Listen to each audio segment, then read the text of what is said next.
Welcome to this explainer. Today, we are going to expose the invisible puppeteer of cinema. You know, we usually give all the credit to a soaring musical score or a really tear-jerking performance by an actor for making us feel something. But what if I told you there's a much more subtle, honestly almost insidious force at play? Today, we're exploring how the literal, physical placement of a camera manipulates our deepest emotions and alters our psychological state completely under the radar. Seriously, have you ever caught yourself wondering why a movie scene suddenly makes you super anxious before anything even happens on screen? Or why you just instantly distrust a character who has said absolutely nothing wrong? Well, it's not magic, it's mechanics. Filmmakers are meticulously positioning their lenses to dictate exactly how you should be feeling at any given microsecond. And I promise you, by the end of this explainer, you are never going to watch your favorite films the same way again.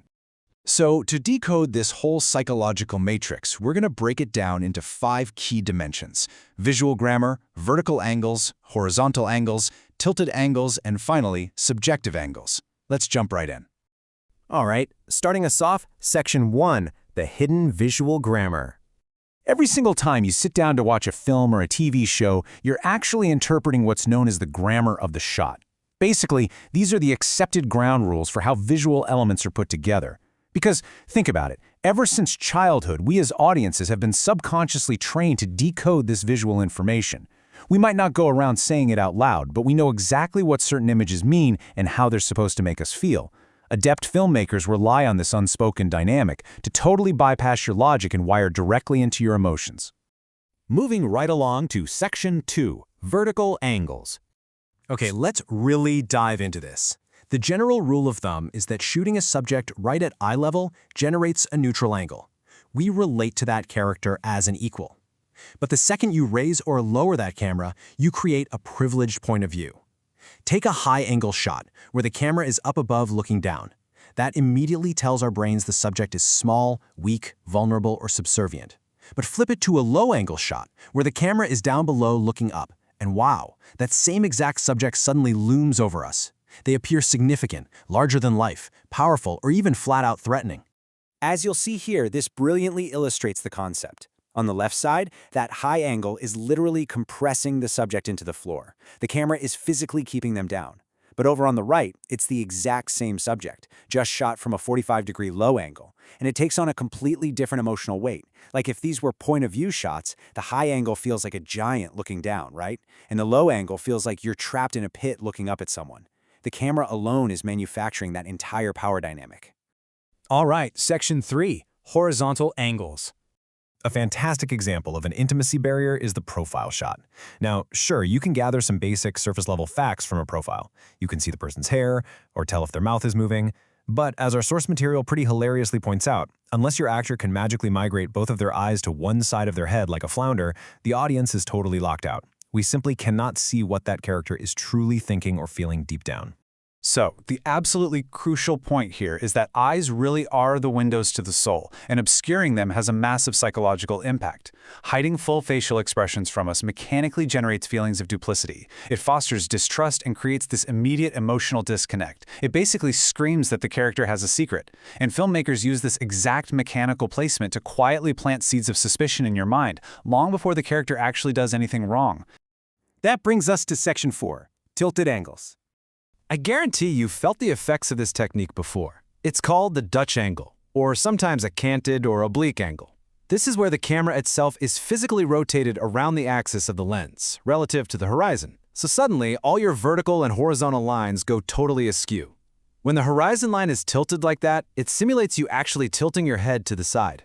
Psychologically speaking, this imbalance immediately makes us feel just how unstable the environment, or maybe even the character's mind, truly is. It's designed to cause a profound sense of unease, madness, or disorientation. Let's track how this actually built up across cinematic history, because it's pretty wild. The earliest recorded use was way back in a 1906 film called Dream of a Rarebit Fiend to show surrealism. Then it exploded in 1920s German Expressionism to depict sheer madness and unrest. And fun fact, that's likely where the name Dutch comes from. It's just a corruption of the word Deutsch, meaning German. Moving to 1949, the classic film The Third Man used it constantly to emphasize alienation. In fact, it was used so much that the legendary director William Wyler sardonically gifted the film's director, Carol Reed, a spirit level.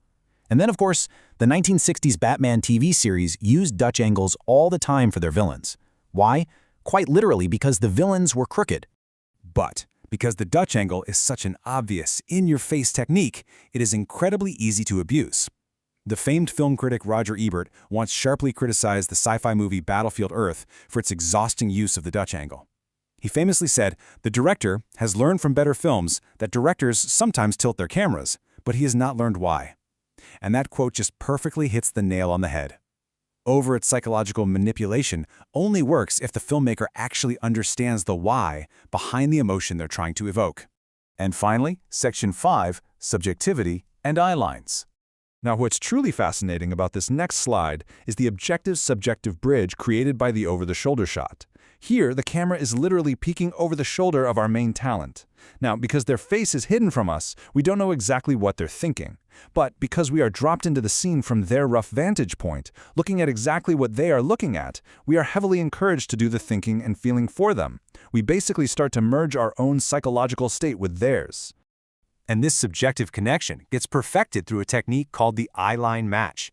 It's a simple two-step mechanical process that totally governs our spatial and emotional awareness.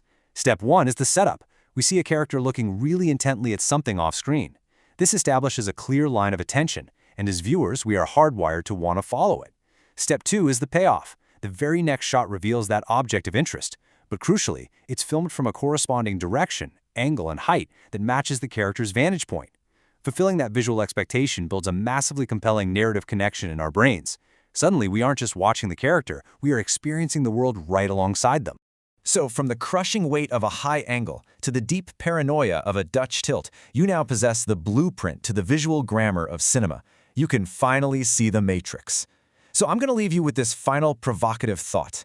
The next time you sit down to watch a movie and your heart starts racing, or you feel a sudden pang of dread, just pause and ask yourself, are you truly feeling your own emotions, or just the ones the camera positioned you to feel?